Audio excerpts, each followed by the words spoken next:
नमस्कार, मैं दीपाली मिश्रा। आप एक बार फिर हमारे बीच हाजिर है एक नए किरदार के साथ हमारे पॉडकास्ट शो में गरम चाय की प्याली विद दीपाली। आज हमारे बीच यहाँ के एक युवा नेता यानी भाजपा के महामंत्री रणवीर वाजपेयी से बात कराएंगे आपकी सीधी बात। तो रणवीर जी, बहुत स्वागत है आपका हमारे पॉडकास्ट शो में और शुरुआत करते हैं आपके साथ सवालों के साथ। तो सबसे पहला सवाल, भाजपा और मीरा भाईंदर क्या कहती है आपके हिसाब से? भाजपा और मीरा भाईंदर क्या कहती है, मैं डेवलपमेंट की बात करूंगा। जो हमारे संगठन का मूलभूत है कि हम अच्छा विकास करेंगे तो लोग आपको चुन के लाएंगे। और भाजपा बहुत पॉजिटिव है, बहुत अच्छे काम हो रहे हैं, तेज़ी से हो रहे हैं। मेट्रो लोग अभी उसका लाभ उठाना शुरू करेंगे और कई ब्रिजेस का उद्घाटन हो चुका है। तो लोगों ने हम पे जो भरोसा दिलाया था कि दिखाया था, तो हमें ऐसा लग रहा है हम अच्छा काम कर रहे हैं लोगों के लिए और आगे भी उसी तरह तेजी से काम चल रहे हैं। आपने कहा अच्छा काम हुए, 25 सालों से सूर्या प्रकल्प का जो लॉलीपॉप है उसके लिए क्या? हाँ, तो ये लॉलीपॉप तो लोग दिखा रहे थे। हम पहला ऐसा संगठन है जो इस लॉलीपॉप को केवल दिखाया नहीं, जाके सूर्या प्रकल्प की जो सूर्य डैम की जो हाइट बढ़ानी थी माननीय नेता नरेंद्र मेहता जी के नेतृत्व में ही हुआ था। मुख्यमंत्री देवेंद्र फडणवीस जी थे, पिछला जो कार्यकाल है उसमें ये हाइट बढ़ाने की बात हुई थी। और अगला जो कार्यकाल है इसमें भगवान का आशीर्वाद रहा तो 3 महीने में हमें सूर्या प्रकल्प का एडिशनल पानी भी आना शुरू हो जाएगा। क्या कहते हैं, एक युवा नेता है आप, तो आप इन युवाओं को भाजपा से जो प्रेरित हैं और आपके संगठन से जुड़े हैं उनके लिए क्या कहेंगे? मुझे बहुत दुख के साथ बोलना पड़ेगा ये चीज़ कि किसी भी युवाओं को राजनीति से कुछ लेना देना है नहीं। जितने भी लोगों को मैं प्रयत्न करता हूँ कि भाजपा से या किसी भी संगठन से, कोई चाहता होगा, कोई कांग्रेस का नेता प्रयत्न करता होगा, कोई शिवसेना का, बट आज के जो नया युग के लोग हैं 18 साल के ऊपर, जो एग्जैक्टली वोटर होते हैं, जो डिसाइड करते हैं कि हमें भविष्य किसके हाथ में देना है, उन्हें किसी से लेना देना नहीं है, अपने मस्त मगन है। कुछ लोग थोड़ा बहुत जो है सीरियस अपने लाइफ को लेकर वो जॉब और बिजनेस में लग जाते हैं। तो राजकारण से लोग ज़्यादा करके दूरी भाग रहे हैं जितना हम 21वीं सेंचुरी में आगे बढ़ रहे हैं। तो कहीं ना कहीं हमें मनाना पड़ता है, या आज की भाषा में बोले तो पटाना पड़ता है, भाई हमारे साथ जुड़, हम लोग अच्छा काम कर रहे हैं पब्लिक का। तो ये है, हम लोग हमारे जैसे लोगों के लिए हार्डवर्क है, क्योंकि हम चाहते हैं कि हमारा संगठन बड़ा हो, इसकी ग्रोथ हो। हम अपनी तरफ से पिच करते हैं, समझाने की कोशिश करते हैं कि मोदी जी के साथ जुड़ो। बड़ी संख्या में अगर कोई जुड़ भी रहा है युवा, तो केवल भाजपा में ही ज़्यादा करके जुड़ने की कोशिश करता है, वो थोड़ा हमें बेनिफिट होता है। बट एनी हाउ हम कोशिश कर रहे हैं कि युवा ज़्यादा से ज़्यादा हमसे जुड़े और हम ज़्यादा से ज़्यादा उनके लिए अच्छा कर सकें। तो भारत एकमात्र एक ऐसा देश है जहां 60% से ज़्यादा युवा ही हैं। तो आप इसे राजनीति से अगर युवाओं को जोड़ते हैं तो वो किस तरीके से आपको लगता है कि वो चलते हैं? देखिए, हम फिर मैं कहूँगा, हम प्रयत्न करते हैं लेकिन कोई दिल से जुड़ना ही नहीं चाहता। अब मैं आपसे पर्सनली कहूँ कि आपका बेटा अगर राजनीति में मेरे साथ जुड़े, भाजपा में, हम संघर्ष करेंगे, हम मेहनत करेंगे, हम डंडे भी खाएंगे, हम झंडे भी लगाएंगे, हम सत्ता में भी आएंगे, हम विरोध में भी आएंगे, लेकिन लोगों के लिए हम अच्छा सोचेंगे। तो आप खुद नहीं चाहेंगे कि आपका बेटा राजनीति में आए। तो ये एक मानसिक तौर पे बन चुका है कि राजनीति से युवा थोड़े दूर होते हैं, लेकिन कुछ जो जुड़ चुके हैं, जो पारिवारिक तौर पर, जिसे हम नेपोटिज्म बोलते हैं, कुछ रहे जो चल रहा है, लेकिन ये जुड़ते नहीं है। हम कोशिश करते हैं, अगर जुड़ जाएंगे तो बहुत अच्छी बात है। तो मतलब आप ये सीधा सीधा कहना चाहते हैं कि इस बार का जो इलेक्शन में जो इन्हें भारी मतों से विजय हुए हैं आपके आमदार नरेंद्र मेहता, उनमें युवाओं का ज्यादा योगदान नहीं था? मैंने कहा कि वो जुड़ते नहीं, मतलब वो राजकारण की, समाजकरण के जो काम है उसमें नहीं आते हैं। ऐसा नहीं कि वो वोट नहीं करते, वोट करने जाते हैं, वोट करने उतरते हैं, फैसला भी करते हैं। और टचवुड हमारे मोदी जी के फेवर में, फडणवीस जी के फेवर में और माननीय नरेंद्र मेहता जी के फेवर में उन्होंने वोट भी किया, तब जाके हम बहुमत से जीते हैं। तो ये जो वोटिंग हुई है, ये मोदी जी और नरेंद्र में मतलब नरेंद्र, देवेंद्र और फिर नरेंद्र का ये सिलसिला ऐसा रहा है? ये ऐसा रहा है और आगे भी चलता रहेगा, क्योंकि हमारे काम को देखकर लोगों ने वोट किया था। बीच में बहक गए थे 5 साल पहले कि हमारे ऊपर बहुत आरोप लगाए गए, बट कोई साबित नहीं हुआ। फिर हमें मौका दिया और हम वो काम करके दिखा रहे हैं। और अगेन हम चाहते हैं आपके माध्यम से कि यंगस्टर्स ज्वाइन करें हमें। हमारे पास डिस्कशन करने के लिए कोई एक ग्रुप हो, कोई, जैसे हम एग्जांपल बताएं, जिस क्षेत्र में हम बैठे हैं, अगर यहाँ का कोई यूथ चाहता है कि वहाँ पे स्पीड ब्रेकर बने, बट वो बोले कि सरकार स्पीड ब्रेकर नहीं बनाती। अरे सरकार छोड़ो, आपने तो हम जैसे कार्यकर्ताओं को भी नहीं बोला कि भैया ये स्पीड ब्रेकर बना के दो।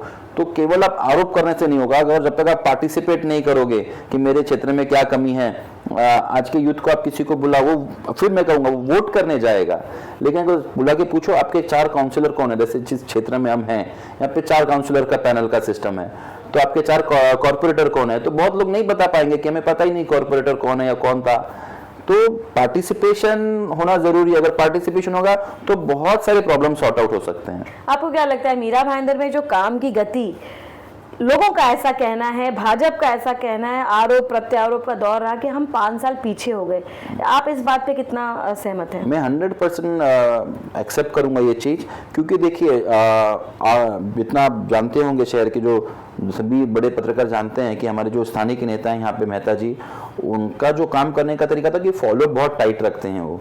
अगर सूर्य प्रकल्प नहीं हो रहा तो क्यों नहीं हो रहा, अगर रुक गया है तो क्यों रुक गया है, अगर मेट्रो का ब्रिज एक उद्घाटन करना था अब तक नहीं उद्घाटन हुआ तो क्यों नहीं हुआ, क्या चीज़ों की वजह से डिले हुआ है, उस चीज़ को वो फॉलो अप करते हैं। कोर्ट का जब उद्घाटन नहीं हुआ था तो वो उसको फॉलो अप करते थे। तो मेहता जी के नेतृत्व में पहली बार तहसीलदार यहाँ पे आया है, कोर्ट आया है, हमारे खुद का यहाँ पे आरटीओ आ चुका है, ब्रिजेस बन गए हैं, सूर्य प्रकल्प का हो गया। तो ये बहुत सारी चीजें जो उनके नेतृत्व में शुरू हुआ और एग्जीक्यूशन भी वो बरोबर किया। उसके बाद में जब रिजल्ट ओपनिंग का टाइम है तब फिर से वो एमएलए बन गए, लेकिन जो एग्जीक्यूशन का एक पीरियड था तभी वो एमएलए नहीं थे। वो एक वक्त आया था जब 4-5 साल वो एमएलए नहीं थे। तो एक एमएलए का एग्जीक्यूशन में पावर ज्यादा होता है, कहीं ना कहीं उसमें थोड़ा ढीलापन आ गया, पर जो एमएलए जीत गए थे शायद वो अच्छे से करते तो हमें रिजल्ट जल्दी मिलता।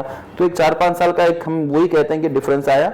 और जो एमएलए जीत के भी आए थे पिछली बार तो उन्हें केवल जो किया हुआ काम था एटलीस्ट वही वो पूरा कंप्लीट कर लिए होते। बट हमारे साथ ऐसा सिचुएशन है कि हमारे जो स्थानीय के एमएलए मेहता जी हैं वो तो और नया विजन निकालते कि अब और क्या करना है, अब जेटी ले आए, चलो अभी बोट टैक्सी चालू करें, चलो और कैसे ट्रैफिक कम करें, चलो वेस्ट का एसवी रोड लिंक रोड फटाफट बना दे, तो उस लेवल पे वो जाके काम कर रहे हैं। तो यही अगर पिछली बार हमें फिर से जीत मिली होती तो शायद वो सारी चीजें कंप्लीट हो चुकी होती, क्योंकि एक जिद्दीपना भी है उनका। तो आपको क्या लगता है ये जो भाजपा का कॉन्सेप्ट मीरा भाईंदर में चल रहा है, 2 गुटों में जो बटी भाजपा है वो एक ही नहीं हो पाई, उसके लिए क्या कहेंगे? देखिए, मैं जितना मानता हूँ, जितना मैंने काम करते हुए देखा, भारतीय जनता पार्टी के जो भी हमारे यहाँ के स्थानिक नेता या जिला अध्यक्ष थे वो हमें सूचना देते थे, हम वो सूचनाओं को फॉलो करते थे।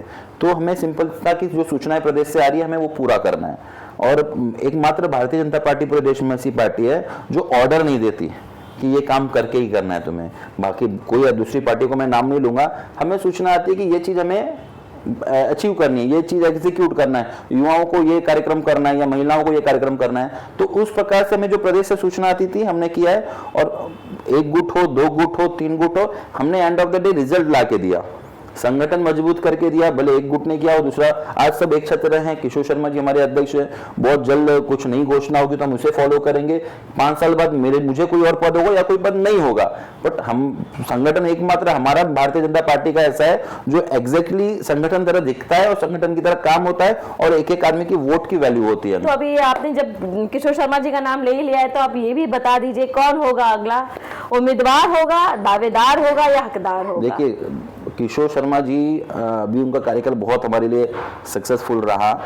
अभी नए दावेदार में बहुत अच्छे नाम है, बहुत डायनामिक लोगों के नाम है और किशोर शर्मा ने भी बहुत अच्छा काम किया है। तो भारतीय जनता पार्टी ऐसी कि जिनको बनना है उन्हें भी नहीं पता कि कल मुझे बनाने वाले हैं, और जो बनाने वाले हैं उनकी जो कमेटी की डिस्कशन है उन्हें भी नहीं मालूम कि कमेटी डिसाइड करके क्या उठेगी। तो ये तो रही बात किशोर शर्मा की। दरोगा पांडे के लिए क्या कहेंगे? दरोगा पांडे जी का देखिए 2 बार वो युवा अध्यक्ष रह चुके हैं और साथ में नगर सेवक रह चुके हैं, स्टैंडिंग का उनके प्रभाग के चेयरमैन रह चुके हैं। तो उन्होंने नो डाउट बहुत कम टाइम में, बहुत कम एज में एक बहुत अच्छा अचीवमेंट किया है। चलिए, ये तो रहा ओवरऑल आपका भाजपा का बात। अब रैपिड फायर पे आ जाते हैं और रणवीर को जानते हैं। तो अगर रणवीर पॉलिटिशियन नहीं होता तो क्या होता? अगर मैं पॉलिटिशियन नहीं होता तो मैं बहुत अच्छा जर्नलिस्ट होता। मुझे बहुत पसंद है जर्नलिज्म कि मेरा लिखा हुआ लोग पढ़ें। और कोविड के वक्त भी जब लोगों के पास चीज़ें नहीं थी तो मुझे मौका मिला कि मैं उस चीज़ों को यूटिलाइज करूं। भले मेरे पास करोड़ों रुपए नहीं थे दान करने के, लेकिन एक इन्फॉर्मेशन शेयर करना टाइम टू टाइम। तो एक कोविड रिपोर्ट करके हमने वॉलंटियर अपडेट्स करके बनाया था, पूरे मेरा भाईंदर के 18 लाख लोगों के मोबाइल पे पहुंचा था। जो मुझे प्यार करते थे मेरे संगठन वाले वो भी देखते थे, जो शिवसेना वाले थे वो भी देखते थे। एक दिन के अगर आप नायक रहे तो आप क्या करेंगे? एक दिन के लिए नायक हाइपोथेटिकल क्वेश्चन होगा, लेकिन मीरा भाईंदर के लिए एटलीस्ट ये करूंगा कि एसवी रोड लिंक रोड जल्दी बना देता मैं। आपके नजर में, रणवीर की नजर में, एक जेन्युइन लीडर जो मीरा भाईंदर का आपको लगता है कि वो जेन्युइन लीडर है? मैं जेन्युइन लीडर, देखिए जेन्युइन लीडर की परिभाषा क्या है कि उसने शहर के लिए क्या काम किया है, तो नो डाउट मैं नरेंद्र मेहता जी को उसमें वोट करूंगा। अगर आप मुझे दो तीन मौका और देते, नहीं ऐसा नहीं, मैं शायद अपोनेंट का भी नाम ले लूं, लेकिन आपने केवल एक का नाम बोला है। लेकिन आप मुझे बताओ कि हमारे साथ में लीडरशिप केवल संगठन में नहीं, जब कोई ऐसा भी वक्त आया था जब मेहता जी एक्टिव नहीं हो पा रहे थे, तो एक हसमुख भाई गहलोत जी हैं, उन्होंने एक अलग ही डायनामिक रूप और स्टैंड लिया था कि चिंता मत करो मैं हूँ। तब मुझ जैसे और कई कार्यकर्ता थे जो बिखर रहे थे कि करना क्या है, तो तब उन्होंने सबको एक ही डोरे से बांध के रखा था।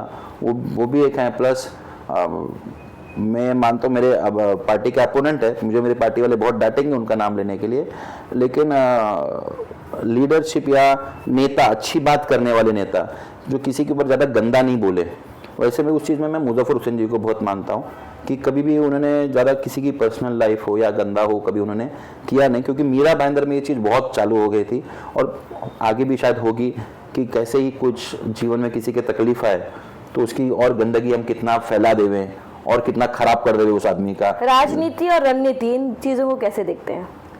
राजनीति तो पूरा रणनीति के ऊपर है।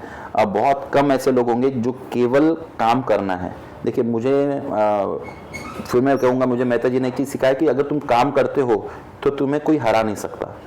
तो उन्होंने कहीं ना कहीं मुझे थोड़ा पेन करते गए और मैं काम ज़्यादा किया हूँ। लेकिन अगर मुझे क्या तुमने कभी रणनीति की है राजनीति में, तो मैंने कभी कोई रणनीति नहीं की कि मैं ऐसा प्लान करूँगा, मैं केवल काम कर रहा था। लेकिन 5 साल बाद रणवीर को मीरा भाईंदर कैसा दिखता है?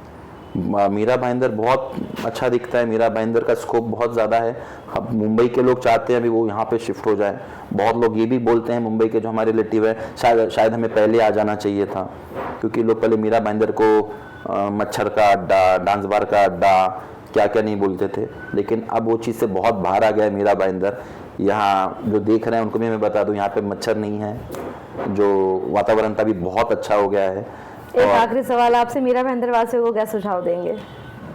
मीरा भाईंदर वासियों को ये सुझाव दूंगा कि ट्रैफिक के रूल्स फॉलो कीजिए, क्योंकि केवल रिक्शा वालों पे डांटना, किसी पे डांटना, क्योंकि बहुत जगह पे ट्रैफिक का क्रिएशन ही इसके लिए होता है कि हर आदमी घाई में है। थोड़ा उस पर ध्यान दीजिए। थोड़ा हमारे नेताओं को भी मैं रिक्वेस्ट करूंगा आपके माध्यम से कि वो सबसे बड़ी प्रॉब्लम चल रही है मीरा भाईंदर की, एक बार ट्रैफिक सॉल्यूशन खत्म हो जाता है तो कहीं ना कहीं मीरा भाईंदर का वैल्यू और अच्छा होगा। थैंक यू रणवीर जी, हमारे स्टूडियो में आके इतनी सारी जानकारी देने के लिए।